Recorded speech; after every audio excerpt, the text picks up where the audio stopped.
What's up, buddy? Oh shit! What's up, dude? So to your debate with people. Yeah, that was kind of a shit show. But I noticed. I don't. Maybe you don't want to talk about CP. I wanted to bring up one point during that, which no one was talking about. I mean, if you're like a reasonable human being, yeah, sure. What do you want to talk about it? Okay. Regarding CP, just something I really quickly wanted to say is that do you I totally kind of can see where you're going with this, and I pretty much disagree with Brittany Venti and all those people with their just extremist views against it. But so if you follow your thing to its logical conclusion, though, and your reasonable points, which is, use old CP that the actors have full consent of and all that. One thing to consider, though, is it's not just so easy to get consent, as I'm sure you're aware, because it's like, you need an ethics committee. You need to make sure that it's all not going to have some unintended consequences and all that shit. And so at the end of the day, you might have very, very few scenarios in which this is actually going to go past through such a committee, right? Okay. And then so from there, it's like there's so many what ifs that it's at that point you're not even, because people like to frame it as, oh, you're an advocate of CP as long as it helps solve this problem, but it's not even, it's like such a narrow range of cases that that's really such a bad way to frame it, number one. And then number two, something that I don't think gets considered a lot is we don't know, how recent are these studies? They're like not super long going, right? They're not really studies. They're just like, or I don't know if it's considered a study now, but it's just like collecting data and seeing that like in countries where porn has been legalized and even child porn or whatever, that like certain sexual attacks and whatnot, like all of these things tend to drop when that happens. But I mean, like that, there could be a lot of reasons for that. Maybe, I mean, you could find a lot of correlated things. It's not necessarily causal. I mean, like, basically my whole point for this Glink is that, like, my ultimate goal is to have less children raped. So I would just follow the research wherever the research goes. Like, that's it. Right. So, like, when like, a lot of these objections are just, like, really dumb. No, I don't want to say dumb, but, like, when you say, like, well, maybe they can't get the consent from anybody to do, like, the child porn stuff. And it's like, well, okay, well, if they can't, then we just wouldn't do it. Like, what do you think my response would have been to that? Do you think that I would say, well, they should force them against their will to do it? No, obviously not. I'm just trying to see where this ends up. I'm saying that's so like you would just follow like the research or the procedure. So they can't find anybody to do it, then yeah, they just wouldn't do it, obviously. And then what do you think about Loli? Or like virtual porn or anything like that? That's a really hard one for me. For me, I would have to think a lot about this. For me personally, I don't like that shit in my community. I think I have all that shit banned across my Discord and everything, just because I feel like if you're into lolly shit, that's like, it's like you're kind of into child porn. I know that like there's a lot of people that don't. What? Like, what do you think about that being used as therapy instead of CP? Oh, yeah, I mean, if they could be used instead, then that would be highly preferable. Of course, yeah, for sure. Because there's not a person actually... So I said this earlier, and of course everybody freaked the fuck out. But like, if we're being rational, right? Child porn, the consumption of child porn in and of itself isn't the moral wrong. It's the fact that somebody is hurt in the creation of it. That's the fuck up, right?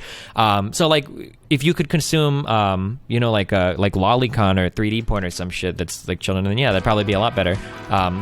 Assuming other things are in place, like if that's like. So then you don't view Loli as morally wrong in and of itself, then, right? Because no one's being harmed in Loli. It would. No, if you wanted to view lolicon as like morally harmful, you would have to make arguments about long-term effect. So like, for instance, like here's a way that you could argue against it. Now I don't know if this is true or not, but somebody could say that like, well, we've looked at data and people that look at lolicon after a while begin to develop a taste for normal child porn, and then after a while begin to develop the desire to abuse a child. If you could show those connections, then you would argue that by proxy, well, lolicon, the consumption of it is kind of immoral because this is the road that it leads down. You might be able to argue that, yeah. Okay, fair enough. Okay, something else. I don't know if you're willing to entertain this, but you were talking about universities and about students and how you don't think it's, and I think you've said this multiple times, how you don't view that it's a big issue. Yeah. What's going on in universities with, I guess you could say, social justice or just leftism in general. So you stand by that, obviously, right? I mean, I think it's some stuff worth talking about, but I don't think it's like a massive deal, like the end of the world or anything, right? Yeah, I mean, I agree, but like you were saying that students have always been... Yeah, have always been radicalized. Yeah, students are always radical, yeah, on college campuses, yeah. But don't you agree that in this day and age that professors are certainly playing a role in this radicalization, or at least in steering it? Not really, because it doesn't seem to be demonstrated. A lot of these times it's actually been like a professor fighting a student. Like, what was that one college where all the students were rebelling against the professor, even though he was like a somewhat reasonable dude? The guy went on Joe Rogan. Evergreen? You're talking about it might be Evergreen, yeah. So, like, I don't know if I agree that, like, I mean, like, I hate to pull, like, is there data to back that? Like, I don't know, is this actually, like, a thing where there are, like, all these radical professors and shit? Well, if I may, actually in that exact scenario, Brett Weinstein has many times cited the fact that the problem actually wasn't the students. It's because the faculty and the staff and the way the whole system was run was in such a way that it actually further radicalized these students, and that the staff was capitulating to these just insane demands that were probably, he was theorizing that they were essentially radicalized and told to do these things. Like, they were actually told to protest him for being white, essentially, by another professor. Like, he has gone on record saying that. And so the point is, like, yes, you're right. Obviously, these students, they're very impressionable. They're somewhat radical and energetic. But at the end of the day, I think a lot of this sort of censorship and far leftism, social justice going on, is hugely due to the professors, which are very liberal, of course, overwhelmingly liberal and not conservative. Yeah, I mean, I would expect anybody in academia to be overwhelmingly liberal, because it's very, very hard in the United States to be intelligent and be conservative. That's a very difficult position to take. When the conservative party, the Republicans, are literally like denying climate change and denying that contraception works and like denying like all of these like these pretty heavily scienced positions, it's really hard to exist in an academic environment and be a Republican. That's really difficult to do. You could do it for market-based arguments for like economics and whatnot. That's probably why so many like MBAs and like business-related people tend to be more conservative in academia. But if you're like in any of the social sciences or any of that where pretty much your entire profession is denied as existing by a lot of people on the right, yeah, I can understand why I would have a liberal bias. I don't know entirely. I have to look in more. Like, if you've got whatever you just talk to me about, if you could send me that, I'll read it later to see if it's a thing. Usually what I hear is, I just shot you a link, somebody sent me this, is usually what I hear is the opposite, that when students engage more with professors, it tends to moderate their views, and that the most extreme students you get are the ones that form these unions or form these student people, like body, I don't want to say student bodies, but they form like these student groups that are on their own, independent of the professors, that those are usually the most radicalized groups of people. But what you're saying could be entirely right. The thing that I just linked is from 2014, so it might even be outdated in the current political climate. So for whatever you were talking about earlier, if you want to shoot me that link and I'll look over it sometime. Okay. I sent you this thing on Discord. Study finds that the more students engage with faculty members and academics, the more their political views moderate. Student activities are what appear to encourage those already leaning left or right to tilt further. Yeah, but I'm not sure. It could be, I mean, there could be some professors playing into it, but again, like, do you think that like in the 60s, do you think all the professors were like pro-Vietnam War and shit, and it was the students that were... No. Well, actually, no. Back then, they were way more conservative than they are now. They were probably still overwhelmingly liberal, but wait, back in the college days, you think that the professors, not the students, the professors, you think they were more conservative than they are now. But colleges played a huge role in protesting the Vietnam War. Like they apparently were helping students find ways to avoid the draft and shit. like they were very, very liberal. Like there's a huge, I don't want to say huge conservative movement, I shouldn't say, but there are a lot of conservatives that blame the entire loss of Vietnam, if you think that we lost, that blame that whole loss on literally college kids protesting, that liberals are the ones and all their protesting what made us lose the war. Well, okay, but that's a little bit different because I mean, even conservatives today, many conservatives or people on the right or whatever the fuck you want to call it, of which I don't even consider myself, but even many of them today would agree that the Vietnam War was completely corrupt and all that. So the argument would be that the left back then wasn't wrong. It's just that they've gone too crazy with progressivism. I don't think that's true.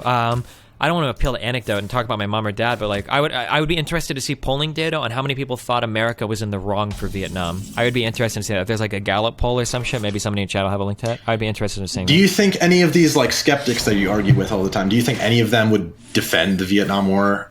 Like any of the newer generation, younger generation? Newer generation, maybe not. I'm not sure. It's really hard because there's a huge diversity of point of view right now on the right in terms of what they believe in, I would be hard to, I don't want to generalize any of it, right? There's a group of them that think that Jewish people are literally trying to destroy the world, and other people that don't think Jews are a huge problem. I don't know, it's really hard to pin down quote unquote the right on a particular viewpoint.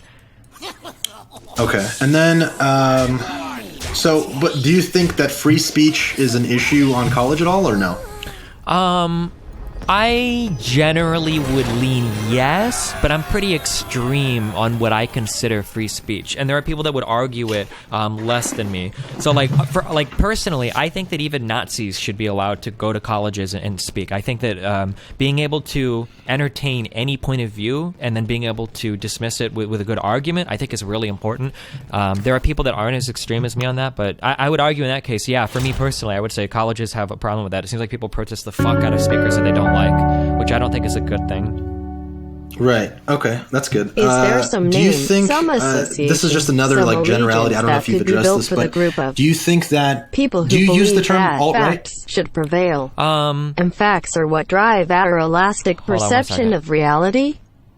Yeah, it's called skepticism, Leprechaun. Sorry, some guy donated us a question. Do I, oh, shit. Well, I'm sorry. That guy donated right when you read your No, it's fine. Do you use the term alt-right, and do you think it's a legitimate term? Oh, it's probably a legitimate term, but I try not to use it. I actually like on my stream, I try to abandon all political terms. I try not to use political labels because I said earlier that there's such a huge diversity of view on the right that if I label somebody with a political label, all they'll do is say like, oh, well, I don't believe in this or that, and it's like, okay, well, what do you? And then we have to go down every issue anyway, so it's like really hard, you know. Yeah. Okay. Like an example of this would be like there's a lot of people that feel that they're right-leaning, you know, like on a lot of their political views now. But if you go to somebody like in the United Kingdom that's right-leaning versus somebody in the United States that's right-leaning, right? Somebody, you know, they might agree on a whole handful of issues, and then when you get up to socialized healthcare, you know, the person in the United States says, well, the free market, get the government out of my fucking healthcare, and a Brit bonger would be like, what the fuck are you talking about, mate? Get the fuck away from my NHS. Don't touch my healthcare. You know, like so it's really hard to find a one political label that can describe a large swath of people. Right. Okay, exactly. Well, I'm glad you said that because even and I don't mean to peg you down for the sins of your peg me, dude. Go for it. Yeah, I love when people come out. I'm not trying to do guilt by association, but I've noticed I browse your Reddit and you know I'm on your Discord decently. And it's not obviously exclusive to there, but a lot of people who consider themselves on the left will just broadly use the term. Like ContraPoints does this a lot, right, on YouTube, and people like her. I think ContraPoints does a pretty good job at being somewhat specific in her speech. I've seen 7 or 8 of her videos at this point. If you think there's a spot where she says something that's really inappropriate, I would be interested in talking about it. I'm not trying to pin you down now, but maybe in the future if you want to point out an example on Twitter and I'll go over it or something. But okay, actually, I actually do have an example in mind. But what I'm getting at is they use the term alt-right very broadly, and I think that's very dangerous because alt-right is actually a political party started by Richard Spencer, which is indeed white supremacist and nationalistic. And it's well, when you call someone like a Lauren, well, I don't know, maybe Lauren Southern's not the best example, I don't know. But when you call someone like a, I don't fucking know, like a Sargon of Akkad alt-right, well, is he really white supremacist? No. But then when you're allowed to use that term so broadly, it becomes a completely tainted term that is now interchangeable with white supremacy. And it's like, oh, well. Yeah, it's not so much a tainted term. It's kind of like the word racist. You just kind of use it to discredit your adversary, right? Right. Yeah. And that's a mistake. And like I said, that's why I described Ben Shapiro at one point as alt-right. And I didn't realize that there's a lot. I don't even want to say everybody, but there's a lot of alt-right people that believe in the Jewish question, that Jews are trying to take over the world. So you can't call Ben Shapiro alt-right because he's just like, I don't know if you call him like a neoconservative. I'm not even sure if that's appropriate, but you can't call a Jew an alt-right person because half the alt-right or a large portion of the alt-right thinks that like Jews are trying to destroy Western civilization, you know? Right. And well, with ContraPoints, the thing, and maybe this isn't the time to bring it up, but I was just going to say there was a actual particular clip where she called Lauren Southern fascist, and it's like, well, that's kind of what I mean. Like she's just using that's another term that gets thrown around very broadly and loosely, like fascist, and it's just so absurd because fascist is not even close. Like Lauren Southern, who just has maybe very right-leaning views, is not even close to a fascist or authoritarian. I'm Would you not agree with that? sure. I think Lauren Southern hits in terms of so like the big. Oh fuck, dude! My government knowledge is so bad. So fascism has to do with being very nationalistic and being I want to say like authoritarian, and I think that Lauren Southern is like past that even national. Like Lauren Southern is somebody that I would call blatantly white nationalist, and I think I can support that pretty easily. So like, and then her mode of discourse like seems to play into that like authoritarian mindset to some extent. Like pushing traditional values, the family, like all of that shit. Like I don't know if I have a big problem calling Lauren Southern like blatantly fascist, especially with the way that her messaging and everything works. Like going overseas to another country to like jump on boats and like drive away like the brown people and shit. Like, I don't know, dude. That's a. Do you okay? This is related, and this also has to do with some of the streams you were involved in. I'm wondering if you've noticed this phenomenon too, or if you even recognize this as a phenomenon. Is like it started from the fact that I think this is when you were talking with Nick Fuentes and Lauren Southern and some other shit, and either you or someone pointed out that Lauren Southern is advocating for these traditional family values and having kids, and yet like she's single, I think, and like she doesn't. And as is roaming millennial, right. And so what that kind of tells to me is, and kind of Brittany Venti, especially tonight, kind of lent me to believe this, is that a lot of these girls are kind of taking these positions. And maybe they really believe them, but they're steered that way because it's sort of fashionable and opportunistic for them to be there. Do you think that's the case? It's possible.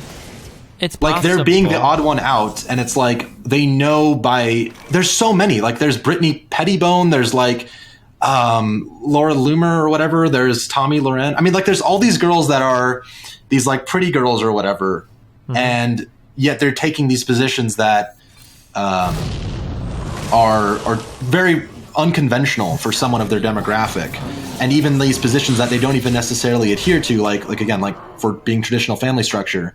I feel like they're sort of masquerading as these speakers, these beacons of the right or whatever you want to call it, whatever movement, the libertarians even, because they realize how beneficial it is to them, and they realize like they're getting a huge audience just for being a girl with that position. So like I try to do this or something. There's an idea or a concept called Hanlon's razor, and it's the idea that you never attribute to malice what can be explained by stupidity. I know that sounds kind of mean, but like I would rather assume that they genuinely believe these things and they're trying to spread them, rather than like these are people that are just trying to make a quick buck.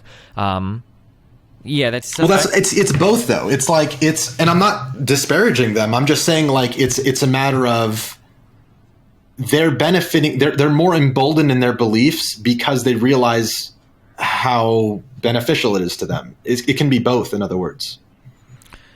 Yeah, maybe. Yeah, I don't know. And then there's also a phenomenon I've noticed where a lot of male feminists it'll be like the opposite, where like a lot of super male feminists, super strong advocates for women's rights will also come out to be like, okay, there's like huge correlation between these male feminists and sexual misconduct or sexual harassment. Well, like I think there's like sexual misconduct and all that shit. That seems to like happen fucking everywhere. Like let's be real at this point. Like where does this not happen at this point? Right, but I think there is. You don't think that there's a correlation specifically between very outspoken male feminists? So. I mean, like you see this because if you see like this happen to one or two people, it seems like a huge deal. But like, no, I don't think so. I mean, I think this is just a problem. And it sucks to say, and no one will ever agree with this on certain political aisles, but it's probably like a male problem. Where like a lot of men in positions of power for a long time don't really see anything wrong with using that to leverage sexual relationships with underlings, and that seems to play out time and time. It seems to play out all across Congress. It seems to play out all across Hollywood. It seems to play out all across job places. Like that seems to be a much simpler thing to point to than just male feminists are trying to make up for how much of a sexual abuser they really are or something. I don't know. Are you aware of this was just brought up in your chat. Are you aware of the Lindsay Shepherd situation? No, what's her stuff? You probably have heard about it. It was involving Jordan Peterson. She was reprimanded for showing a clip of Jordan Peterson in her class. Oh yeah, and the professor and everybody like screamed or got like super What is your stance on that? I don't know. The professor sounded pretty dumb, pretty triggered, I guess. I didn't actually listen to it. I just read a couple stories about it, but it just sounded like something where the professor was like way too fucking stupid and yeah. Okay, and because I heard you touch on, because the whole topic was about the C16 thing, and I heard you touch on that a little bit. Yeah, Jordan Peterson is a fucking lunatic when it comes to that shit, because he's obsessed with why is he a lunatic? Values. Because nobody's going to jail over the C16 shit. It's just about updating like not penal code shit. It's just about like updating. I think it was the Canadian approach to like protected classes, kind of the equivalent. Ontario Human Rights Code. Yeah, but it's basically about bringing in trans protections the same way that you would for protections for gay people and all that, the same way that it was in New York and the United States. Right, but here's the thing is that okay. So the reason that case is so interesting is because. So Lindsay Shepherd showed a clip of Jordan Peterson doing a perfectly reasonable debate in her class, and she was reprimanded for it. And it was actually turned out that no one actually complained. It was just, at least if I'm not mistaken. But the point is, her professors, her superiors, were citing the bill, which has nothing to do with showing clips like that or freedom of speech or whatever. They were citing the bill as a reason for shutting her down from showing that. And so the point with that is, there's a lot of people, and you included, who seem to think that, well, Jordan Peterson, he's talking about a boogeyman here with this bill because it will never be used to silence anyone or do anything. So that's something I would have to see that in an article. I'm curious to see that actually happened, because that sounds that like they cited it against her. Yeah, that sounds like something really fantastical. I would have to see. I can get the transcript for multiple people. Actually, they cited the bill, and they said according to what you just did was gendered violence against transgender people by showing the clip. This was her superior. Let me find it. There are transcripts of this.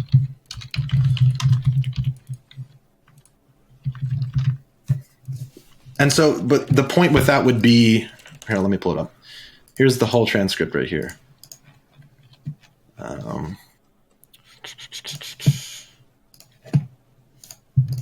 If you just like hit Control F. Was she actually, so like this was actually used to like charge the lady with like a crime or some shit? Or? Well, no. She wasn't charged with a crime, but the bill was cited as, and by the way, the bill doesn't even cover, I think it doesn't even cover universities. But my point is that it was being interpreted by these professors as, so there was no crime involved, to your credit. But the point is, she was essentially silenced due to this bill, as cited by her superiors. Do you really think it was due to the bill, or do you think they would have silenced her either way? And they would have used the bill? They just used the bill because it's like relevant? Well, I think the fact that they're using the bill when it has nothing to do with that shows that it can be and is indeed being loosely interpreted to shut down speech, essentially. I mean, I think so in other words, that gives some credence, at least you have to admit, like you're saying, well, Jordan Peterson, he's just crazy about this shit. Like, I mean, he's somewhat right about the fact that this is being loosely interpreted. Well, but interpreted like legally? I mean, because like teachers and shit can like take you off of a platform. What was she like a I feel like she was a TA. Yeah, I feel like I need to read more into this before having a strong opinion, because like because I've heard so many different stories about this, and I just wasn't really interested because like it sounds like she was trying to like change the curriculum and shit. Like she was introducing this video in a place where like it wasn't even appropriate at all, and like that was I don't know. I need to read more into this to have like a stronger opinion. But like I mean, in terms of like if a teacher's like citing like C16, I don't know if it's relevant or not, but I know that like nobody's ever been like arrested, or there hasn't been like any like actual litigation that's centered around C16. Like a teacher saying like, oh, well, you know, like C16. I mean, don't you think that's kind of a weak argument though, saying like, well, nothing has happened yet, therefore this isn't something we should be wary about? Not really, because I don't have a problem with the basic. Isn't it basically just like, hey, like don't discriminate against trans people? Like, is that?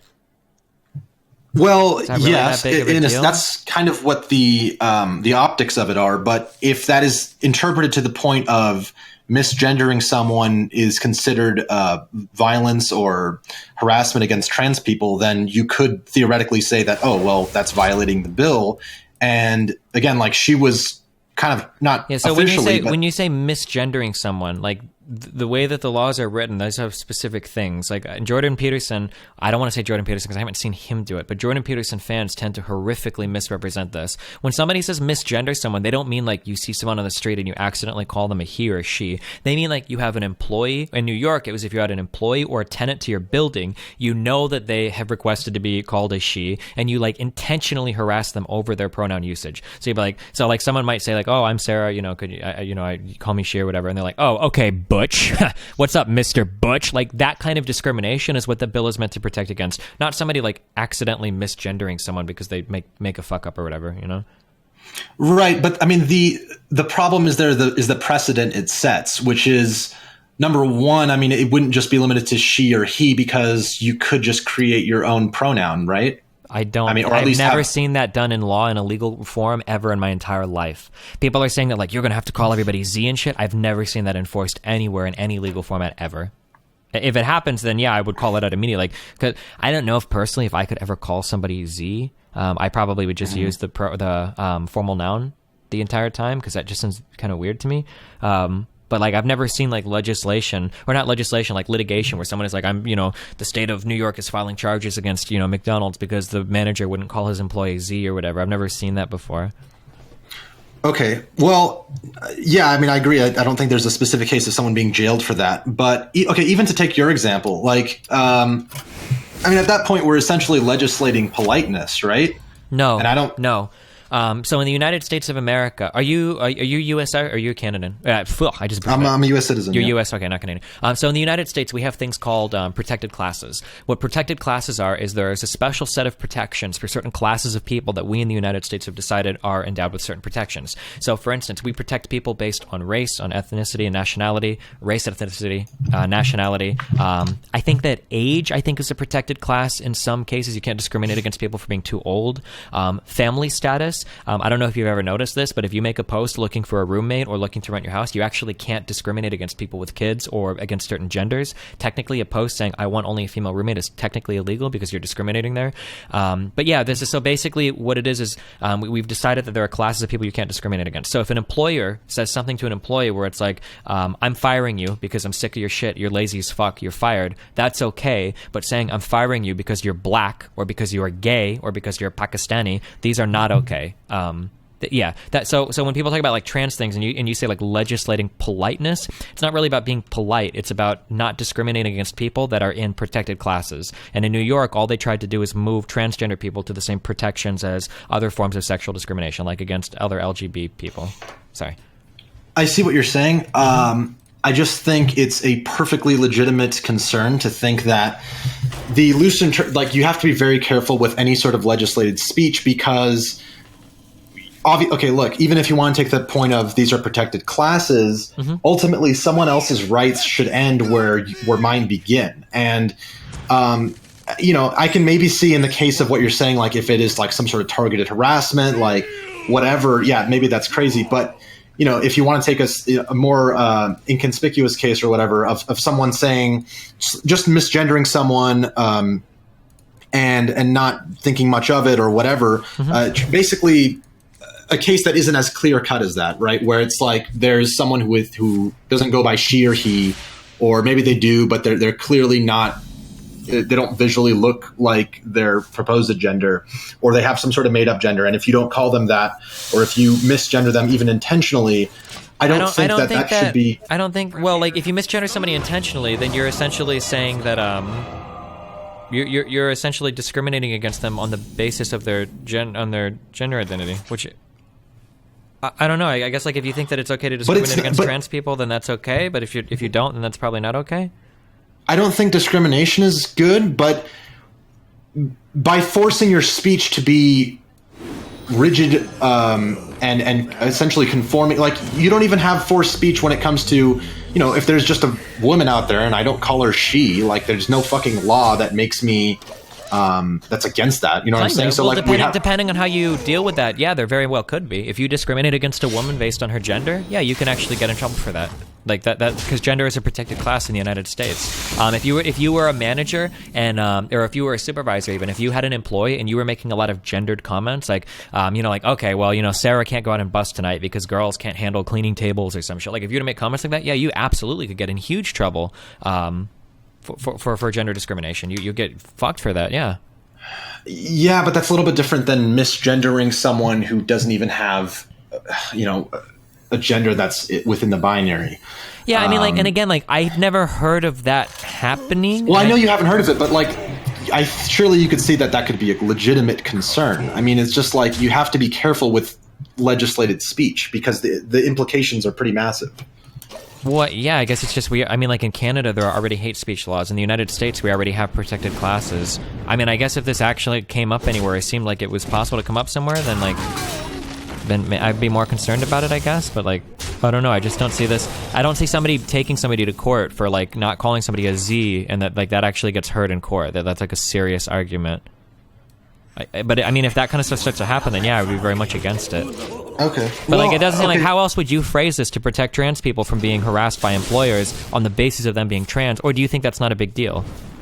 I think that just any discrimination of whoever obviously should be dealt with in the manner that we've dealt with it. But for me, the problem just comes, and I think for most people, like most people are totally understanding about, there aren't assholes who are just like, oh, I'm just going to misgender you because I'm being rude and I hate you.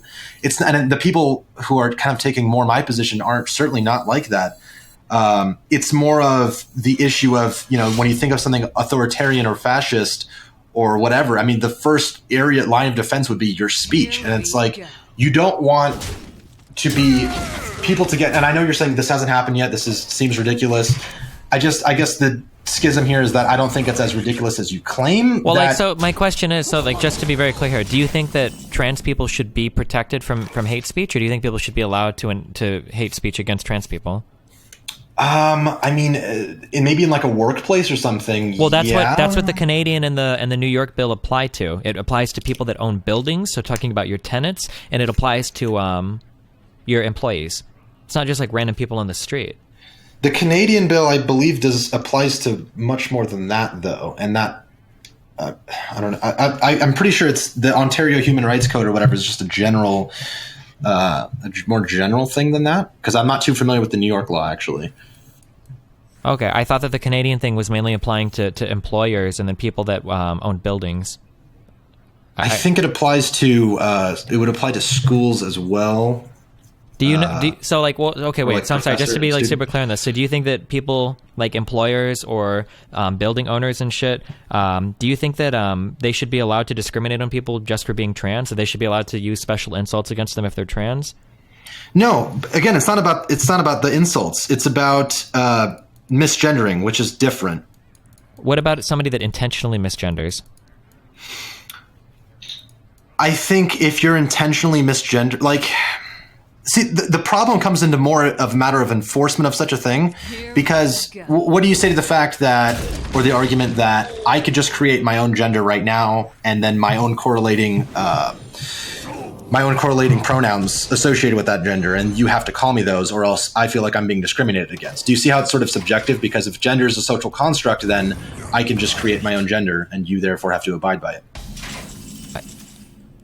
That would be bad. I guess I just don't see this ever happening. I don't feel like that's even like part of the thing. I don't think you can create your own gender. But if that's a possible thing, then I would say that's probably pretty dumb. But I don't think that's part of the. I don't think that was part of the Canadian Human Rights Act thing, the amendment, the Bill C-16. It's definitely not part of the thing in New York. I mean, but yeah. I mean, there are those list of gender pronouns, though, right? Like there are like the 72 or what? I mean, I don't know how. That's in the Canadian bill, or is that like some random meme? No, those aren't built into Those aren't built into the law, as far as I know. But it's like you are starting to see these sort of more unofficial guidelines coming about, and it's like. So again, like I think the key difference here is you think it's way too far-fetched that would ever be a concern, and I think it's not as far-fetched as you think. And moreover, I don't think there's a problem with wanting to warn against such a thing. Like you're just saying that's such a waste of breath because that'll never be a problem. But it's like, well, I don't think we're as far away from that as you think. And given the severity of it, I don't think it's bad to be wary of it. But anyways. Huh. Yeah, I don't know. I mean, I guess I'll keep my eyes open for it. I just don't see a way, because unless you have like an alternative suggestion, like I just don't see another way to like say that like we probably shouldn't discriminate against trans people for being trans. It seems like a shitty thing to do. So I don't have a problem with that. I guess if that gets abused, then yeah, I would look for more restrictive ways to have that type of legislation, but... Right. Okay. Well, all right, man. Well, I just wanted to hit on those few points. Yeah, I'm definitely keeping up with what you're doing. Good stuff, man, as always. And yeah. All right. Well, hey, I love you, buddy. Stay safe. Be careful. All right, man. Later. Yeah, see you later, buddy.